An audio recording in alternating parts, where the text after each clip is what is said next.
I think you indicated that the developer is ready to proceed as soon as possible, which by definition it would seem to me that the analysis of the height of wall that will be both of the southern and eastern boundaries, has that been determined yet? Not at this time. What's going to happen, this is the residential project. This is what's going to be developed right immediately. Mm-hmm. This is a light manufacturing project. Right. The proposed project is my understanding that this is going to be a mini storage. Right. So this is going to serve as a buffer for the residential project. So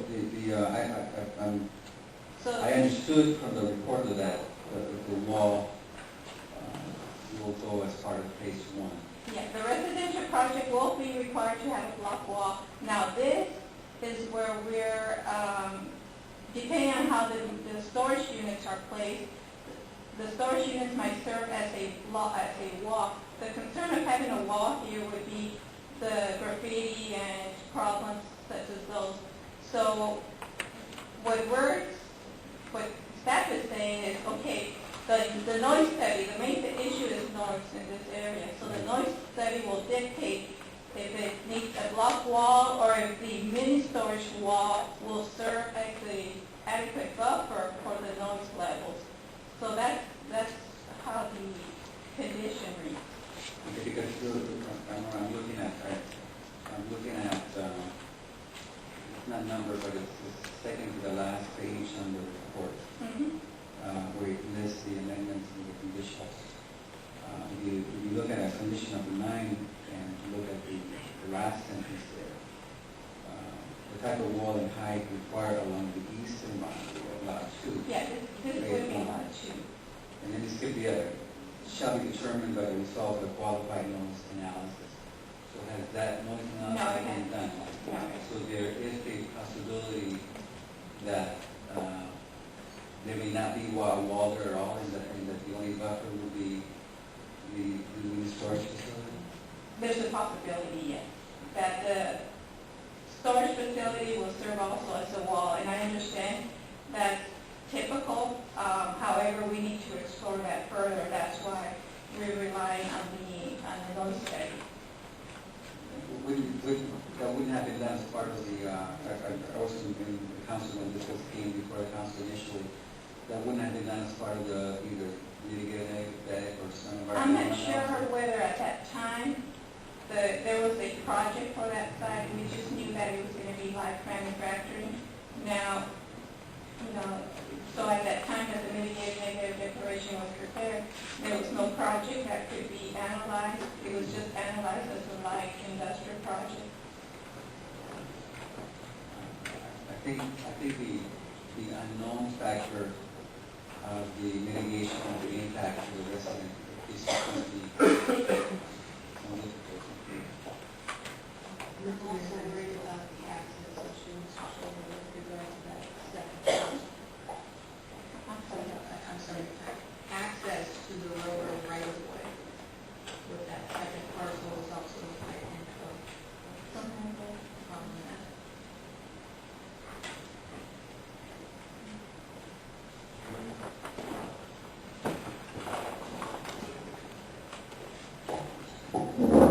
I was thinking of some possible medications, and it might be to have some fence run across here to prevent access to this area here, so there has to be a fence there.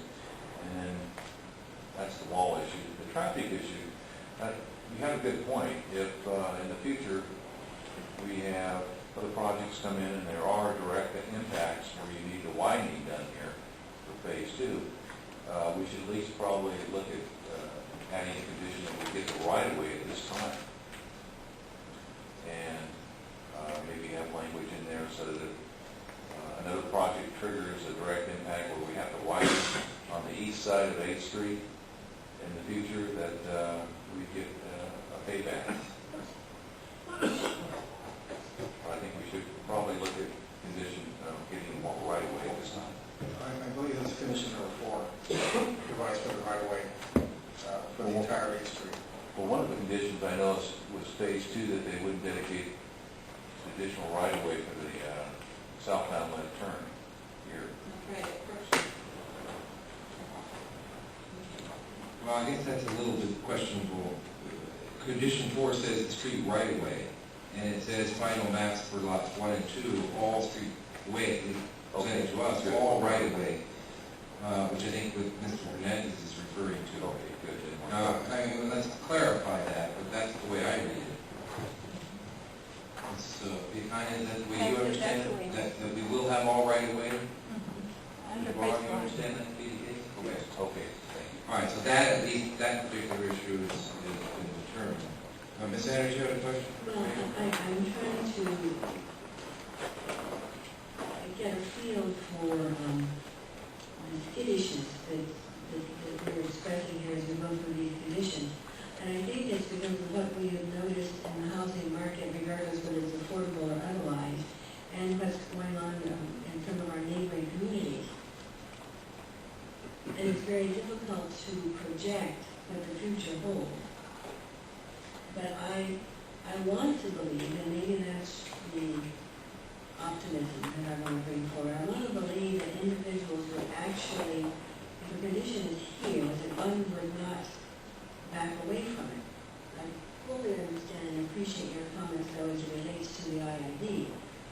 I think that was one that we really needed to keep in place and have it stay as it is, and if something comes forth at a later time, then we certainly have the applicant come back for an amendment to that.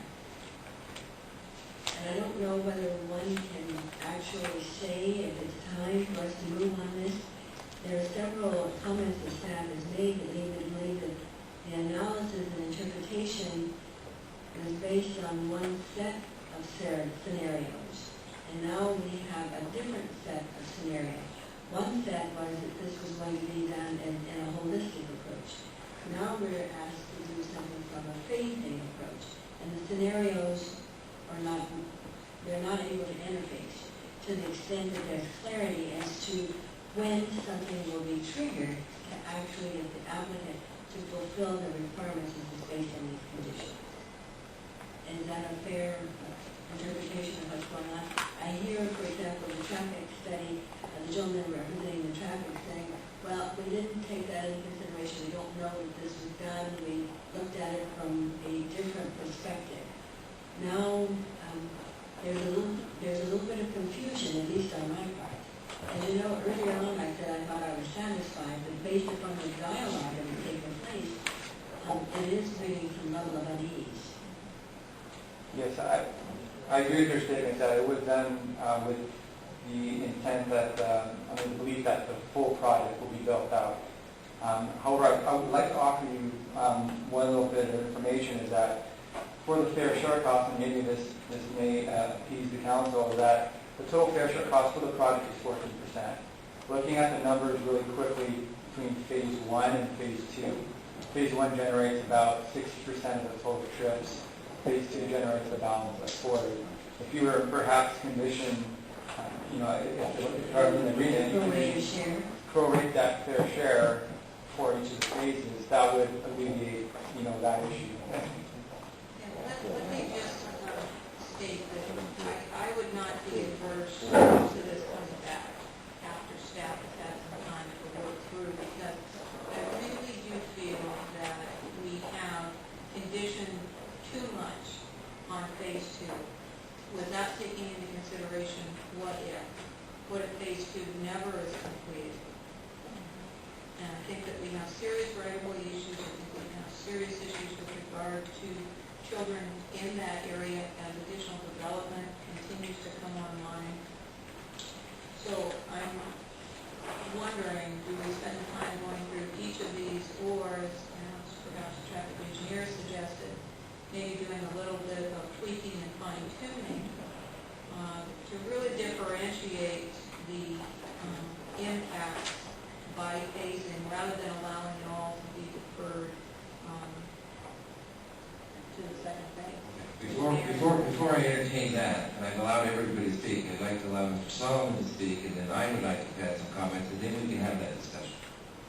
Mine's very short. I think that we raise a point and pay it up front and